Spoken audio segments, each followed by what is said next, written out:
So, will I be right in presuming you're vegan already? No. You're not vegan? No. Do you have any rescue, like cows, chickens? Yeah, things like that. But so you have rescue hens, and then you pay for other hens to go into slaughterhouses? Pretty much, yes. The moment you raise the gun, the animal stops being an animal. Well, it means I'm not going to eat any meat for the next 3 days.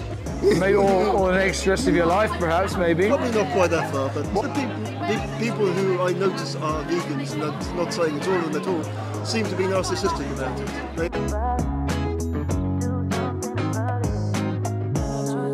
Got an animal rescue? Yes. Super. Who do you rescue? Well, anything. Any wild animals, although it's turning into domestic things as well.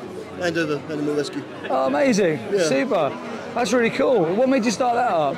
Well, my wife's a vet and we're both from South Africa and have bits of land over there that looks after animals as well. Oh, amazing. That's really cool. Yeah. Yeah, there's not enough rescues around. There's a lot. The sanctuaries get full, but the rescues, like, we need to rescue the animal first, move them around. We'll do both. We're mostly rescuing, but But will I be right in presuming you're vegan already? No. You're not vegan? No.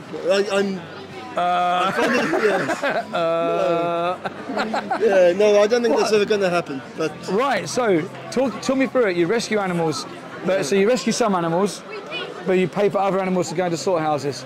Pretty much. How do you justify that? I've always eaten meat. It's just normal for me. I think that's it. Okay. And also, I mean, where's the disconnect come from? Like, how are you disconnected? Like, do you have any rescue, like cows, chickens? Yeah, things like that. But so you have rescue hens, and then you pay for other hens to go into slaughterhouses? Pretty much, yes. I mean, I grew up in the middle of the countryside and hunted for Sunday lunch. And the thing is, though, if you go, my upbringing, the moment you raise the gun, the animal stops being an animal. It becomes a ready-packed sort of Tesco's stamped piece of meat. Right. That's where the disconnect comes from. That's my upbringing. But then you're not disconnected now because you're rescuing animals. There is a cognitive dissonance. There is definitely a big cognitive I'm really pleased you picked up on that about me having to sort of... Oh, no, I've always been aware of it. So, like, what would stop you being vegan? If you have this, you're aware of the cognitive dissonance and you're aware that animals are somebody who warrant being rescued and then given sanctuary. Yeah. Like, what's stopping you from being vegan and living your lifestyle completely supporting animals rather than paying for some animals to be killed for your taste pleasure? I suppose the cost, amount of time it takes to get something with the protein. I also have a few medical needs. I need high protein and calcium. So cost and protein, so obviously protein comes from plants, right? So do you think you can get protein from plants? Yeah, probably, but I've never looked into it. Okay, so maybe it's just a little bit of lack of being motivated to be educated to understand. That's probably, yes, very much so, actually. What about what you just said? Do you reckon that would motivate you to educate yourself to make better decisions? Well, it means I'm not going to eat any meat for the next 3 days. Maybe, or the next rest of your life, perhaps, maybe? Probably not quite that far, but... Why not? I know, it's too much of a change of habit. Do you think that we owe it to the animals to educate ourselves on their oppression and then make an educated decision? Yeah, definitely. I mean, I didn't realise things were that bad in England and legal. It's the legality of it that gets me.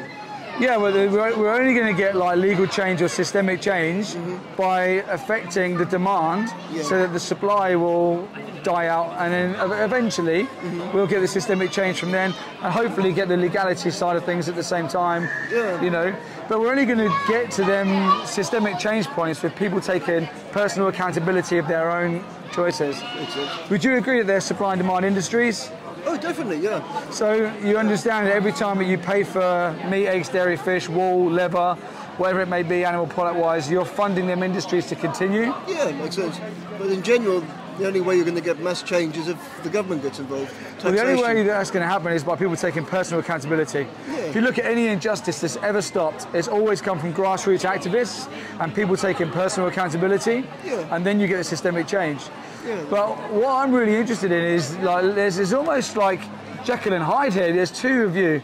You have the person who rescues animals, puts them in sanctuaries, cares for them, loves them, and realizes that their subjective experience is worth something. Yeah. And then you have the other side of you that's saying, I've done this for a long time, I'm conditioned to kill animals. When I raise a gun, it just becomes a packet of meat, and I don't really care because I like the taste. Not so much the taste so much. Okay, what is it then? What keeps you putting animals in slaughterhouses? Just the conditioning? I think so, mostly. Okay. So do you think then, if we're conditioned, say, to be a racist, that it's okay to be racist? No, not necessarily. So do you think it's a similar thing, like they're both injustices that we should be aware of and then make a personal change? Yeah, that's true. So what's going to get you to make the personal change and connect and stop oppressing animals across the board? It's just interesting. I've never met someone that is literally on both sides of the fence at the same time. Well, it makes it more complicated that I'm Afrikaans. We're brought up as farmers. We are... Different culture. Yeah, I mean, the English... we call ourselves Boers. Most of the world call us Boers, and the word Boer literally means farmer. Yes. That's it. Yeah. And I think that's largely it for me. But also, there's a certain image that goes with veganism. What is that image?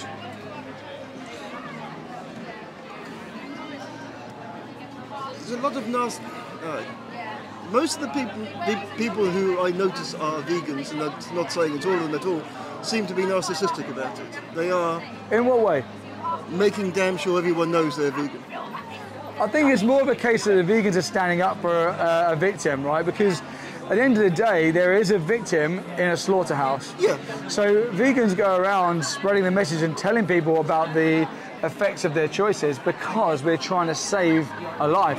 Same the way that you will save an animal in your sanctuary. Vegans are out here trying to save all the animals that are in trucks on the way to slaughterhouses today. Yeah. So vegans will speak up against the injustice. I think that it's sort of part and parcel of being vegan. And I think if you're vegan, you have a moral obligation to speak up for the victim. Yeah, makes sense. Do you see what I'm saying? Yeah, like, because we see there's a victim. Yeah. You're conditioned to not know that there's a victim, and you're conditioned to eat animals for protein.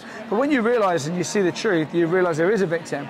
Yeah. They have a voice, but we don't understand their voice. They scream in pain. You can see them in the videos. You hear the pigs in gas chambers. Gas chamber. Really They can't communicate for themselves. So vegans are trying to be their voice. They're trying to be the activist that gets them away. Yeah, I like that. Like, I think, is that what would stop you being vegan? Because vegans are trying to save a victim? No, that's not it. It's just, images, I think. But, I mean, that's only a small part of it. No, I think it's really mostly just down to conditioning and habit. Yeah. Habit. What can I ask? Like, when you're in your sanctuary and you see like your hens, you got rescue hens? Yep, 7 or 8. So when you're with your rescue hens, how do you feel like being with them, caring for them, and then going in and perhaps eating a chicken? Like, where's the thought? Can you explain that thought process to me? Because I'm really interested. No, I mind they're two separate things. Seriously, you see them as two separate things completely? Yeah. Wow. Yeah, Okay. that's it. What about after seeing the footage and seeing them as your hens in your rescue, and then seeing them go through the slaughter process and becoming, what you're used to seeing in a supermarket? Does that connect the two for you in any way? It does, it does for the moment. It's like growing up, we used to bump animals off, usually by shooting them. You don't put them through all that crap they have to go through on the way down there. Do you think there's a nice way to take the life of someone who doesn't want to die? No. No. But there are better ways. What do they look like?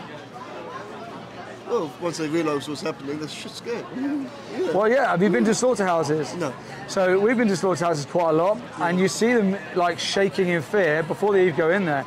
Yeah, they can Do you smell see it. them? Yeah, they smell it. We went to a slaughterhouse maybe 2 weeks ago, and a truck pulled up and stopped, and then drove off again. And the amount of wee and poo that fell out the back of the truck as it drove off, there was a trail, and we're talking maybe 40, 50 meters in, and the trail was all the way back out, where they're just in there shaking in fear. Yeah. I would say that there is no humane or ethical or nice way to take the life of someone who really doesn't want to die. Would you agree with that, or would you disagree? No, I agree. If they know it's going to happen, then this is... I'd say even if they don't, like let's say for example like the person over there who's not even looking in my direction, he's walking away from me. If I snuck up behind him with a shotgun and just took the back of his head off, he wouldn't know about it. No. He's free ranging, he's having a good life, he's in the sun, he's enjoying his day out, and I've decided I'm going to end his life like this. Would you say that that's unethical and immoral? Yeah, definitely. So why is it that we will accept that it's unethical and immoral for humans, but why do we not give animals that same regard? Because we eat them. That's it. What if I ate him? What if I took him home and ate him? That would make things a bit different. Why? Because you're at least making use of it. Does it make it right? Depending on the alternatives. That's the point, isn't it? That's it. Doesn't make it right in my eyes. No, if there's an alternative, yeah. Do you think that there's an alternative? Do you think you could find alternatives? Do you think you have to eat meat, eggs, dairy and fish to survive? No, probably not. So it's a choice, right? Yeah. So for us, it's just a different choice in a supermarket. We just make a different choice. Yeah. But for the animals, it's life and death. Yeah, literally. Yeah. Yeah. Thanks for talking to me today, mate. too. You won a prize because you made it through the 3 minutes. Just remember that the whole time you're not vegan, animals are going in slaughterhouses on behalf of you, and you've got to rescue animals at yours. Just look into their eyes a bit longer. Take this card here, put that code into the website, and you can get a bit more resources. Challenge 22 is a really good website to sign up to. They're going to give you like 22 days worth of free mentoring on like different alternatives that you can choose. And yeah, there's a couple of documentaries. Gary Yourofsky speeches on there. It's really good. No, perfect. Thanks a lot. Have a good day, buddy. See you, mate.